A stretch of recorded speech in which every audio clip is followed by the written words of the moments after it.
কথা বলতে চাই না, কারণ আমি বীরত্বের গল্প বলতে পছন্দ করি। আমি নট আ ভীতু পার্সন, সো আমি ভীতুর নিয়ে আমি যে ভয় পেয়ে কোথাও পালাই গেছে, ঘুরছে, আমাকে ভয় দেখাইছে এরকমই না। বাট হ্যাঁ, আব্বু আম্মুর প্রেশারে একটা জিনিস আমি করেছিলাম, আমি আমেরিকার ভিসার জন্য অ্যাপ্লাই করেছিলাম, কারণ আমার আব্বু আম্মু ধারণা করছে আমি নাকি মারাই যাবো। আমি আর দেশে আমাকে সরকার, তো আমি জানতাম না সরকার পতন হবে।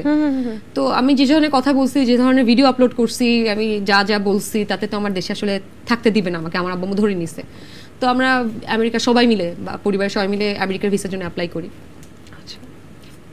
আমি যতটুকু জানি যে আপনি আপনার ভাইয়ের সাথে একসাথে, আমার আপন ভাই অনার্স থার্ড ইয়ারে পড়ে, সো ওকে তো প্রথম থেকেই দেখতেছিলাম আন্দোলনে।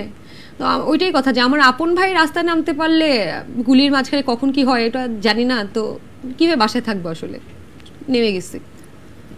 ছাত্র আন্দোলনে যখন রাজপথে ছিলেন, কোনো দুঃসহ স্মৃতি কি মনে আছে যে আপনি চোখের সামনে ঘটে যেতে দেখেছেন? বললাম না, তিনটা ছেলে আমার সামনে গুলি খেয়েছে, তিনটা ছেলে।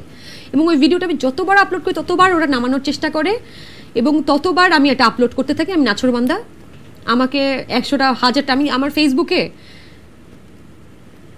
ছাত্রলীগ যায় না, আওয়ামী লীগ যায় না কারা, এরা এত এত কিছু আমাকে এত নৃশংসভাবে গালাজ করেছে, এত বাজে বাজে কথা লিখেছে, আমি এটা মুখ দিয়ে মেয়ে হিসেবে বলতে পারবো না। ছাত্র আন্দোলনের পরপরই যখন সরকার পতন হলো, তখন আপনি ট্রাফিক সিগন্যালেও ছিলেন, তাই না? আমি যদি ভুল না করে থাকি। হ্যাঁ, ওইটা আসলে এক ধরনের উদযাপন করা, স্বাধীনতা উদযাপন করেছেন। হ্যাঁ, এটাই বললাম না, উদযাপন করা, নতুন দেশটাকে নতুন করে সাজানোর যে উৎসব, ওটা তো আসলে ওই লোভ সামলানো তো যায় না।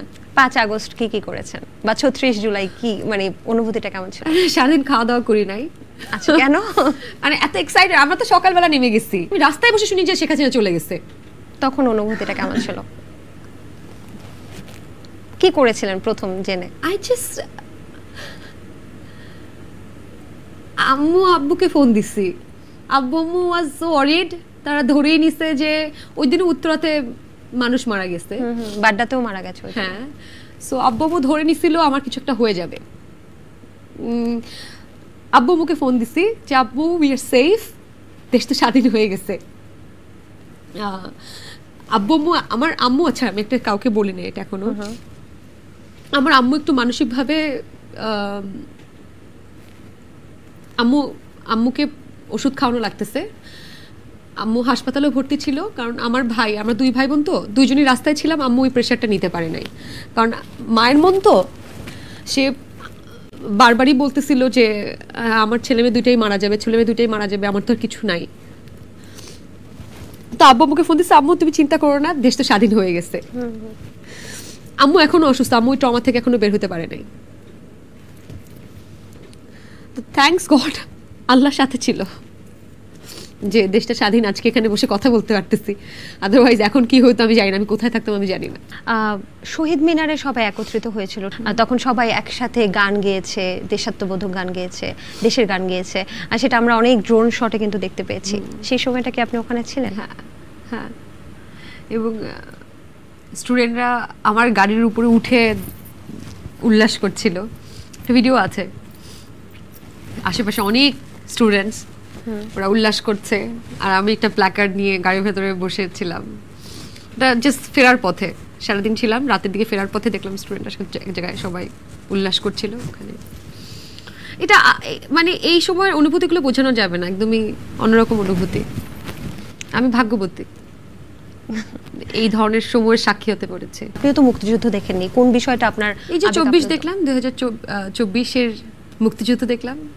আচ্ছা, 71 দেখেননি, 24 দেখেছি। বাহ বাহ, চমৎকার। এই যে আপনারা অভিনয় শিল্পী, এবং এখন কিন্তু মিডিয়া, এই যে ছাত্র আন্দোলনের পরে মিডিয়া শিল্পীরা যারা আছেন, তারা কিন্তু অনেকটা কাজ থেকে অনেক শুটিং ক্যান্সেল হয়েছে, নতুন লগ্নি করছে না, এবং একটা রিপোর্টে কিন্তু সম্প্রতি একটা গণমাধ্যমের রিপোর্টে উঠে এসেছে যে বেশিরভাগই যারা ইনভেস্ট করতো নাটক বা সিনেমায়, তারা অনেকেই আসলে সাবেক সরকারের নেতাকর্মী বা অন্যান্য বিষয় হওয়াতে আসলে এখন ইনভেস্টমেন্টটা ওরকমভাবে নেই। তো এই ব্যাপারে কি আপনাদের কোনো সমস্যা হচ্ছে? আগে আসলে একটু দেশটা একটু গুছিয়ে ওঠে, বাট আমার মনে হয় এই যে আমাদের নতুন স্বাধীনতা হলো, দেশ সংস্কার বা এই যে বা আমাদের আগের ইতিহাস যেগুলো অনেক ভুলভাল ছিল, সেগুলো নতুন করে সুন্দর করে তুলে ধরার মতো কিছু সিনেমা নাটক হওয়া দরকার। আসলে এটা ইম্পর্টেন্ট। অ্যাটলিস্ট এখন দেশের মানুষকে তাদের অধিকার, তাদের ইতিহাস এগুলো জানানোর জন্য হলেও আমাদের সংস্কৃতিকে আর একটু সমৃদ্ধ করতে হবে এখন। মিডিয়াতে আপনি কি চেঞ্জ করতে চান, যদি আপনার হাতে ওই সুযোগটা থাকে, কি চেঞ্জ করবেন? ওই যে আগে এক ধরনের সিন্ডিকেট কাজ করতো, পাঁচেটে কাজ নেওয়ার একটা বিষয় ছিল, এগুলো বন্ধ করতে হবে। যে আপনার সাথে আমার ভালো সম্পর্ক, আপনি ডিরেক্টর বা প্রডিউসার, আপনার যে 10 জন আর্টিস্ট আপনার পছন্দ তাদের নিয়ে আপনি কাজ করবেন, বা আপনার যে 5 জন আর্টিস্ট পছন্দ তাদের নিয়ে কাজ করবেন, আপনি বাকিরা ট্যালেন্টেড হলেও আপনি তাদেরকে সুযোগ দেবেন না। এইটা বন্ধ করতে হবে। এই লিয়াজো ভিত্তিক কাজ পাওয়াটা বন্ধ করতে হবে। স্বজন প্রীতিটা বন্ধ করা খুব ইম্পর্টেন্ট। এটাও তো কোটা আসলে হিসেবে, এখানেও তো কোটা, যে আমার একে পছন্দ, আমার পছন্দ কোটায় একে আমি নায়িকা বানাবো, নায়ক বানাবো, এই সব বৈষম্য এই কোটা ভিত্তিক এখানেও বন্ধ করা উচিত। আপনি তো নিজেও বৈষম্যের শিকার হয়েছেন মিডিয়াতে, আমি কি ভুল বলেছি? আচ্ছা, এবং সিন্ডিকেটের পাল্লায় পড়েছেন। যেমন ডিরেক্টরস গিল্ড থেকে আপনাকে নিষেধাজ্ঞা দেওয়া হয়েছিল, যেটা না হয়নি, এটা হয়নি। ডিরেক্টরস গিল্ডই নাই বাংলাদেশে ওই সময়। ইভেন এই সরকার পতনের আগেই ডিরেক্টরস গিল্ডের আপনারা কিছু হয়তো ভিডিও দেখেছিলেন, তারা দুষ্টু কোকিল ডাকে বলে একটা যাত্রাপালা করছে। এটা তো একটা ডিরেক্টরস গিল্ড হতে পারে না। বাংলাদেশের ডিরেক্টরস গিল্ড একটা হাস্যকর নাম বানিয়ে ফেলেছে কিছু লোকজন। তো এটা তো একটা দেশের ডিরেক্টরস গিল্ড হতে পারে না। আর এইরকম গিল্ড যারা এরকম যাত্রাপালা করে একটা অশ্লীলতা করে, তারা আবার নিষেধাজ্ঞা দিচ্ছে, সেটা নিয়ে আমি কনসার্ন হব না। I don't give a damn shit, sorry. আপনি একটা স্ট্যাটাস দিয়েছিলেন হাসনাতকে নিয়ে, সম্ভবত আমি যদি ভুল না করে থাকি, সমন্বয়ক ভাই, আমার ভাইরে বাঁচা, আমার ভাইরে বাঁচা, আমার ভাইকে ছাড়, এটা আমার ভাইকে ছাড়, সরি হাসনাতের ডায়লগ ছিল। হ্যাঁ, আমার ভাইকে ছাড়, আমার ভাইকে ছাড়। তবে এটা নিয়েও কিন্তু অনেক মানে গুজব যেটাকে বলছেন, গুঞ্জন যেটাকে বলছেন, অনেক গুঞ্জন, অনেক কিছু কিন্তু আমরা শুনছি, যে বলছে যে হাসনাত আসলে অত বেশি আহত হয়নি, এমনিতেই আসলে অতিরিক্ত দেখাচ্ছে এরকম কিছু, বা এগুলো নিয়ে মজা করছে। গত 2 মাস ধরে একটু রেস্ট নিতে পারতেছে না, একটু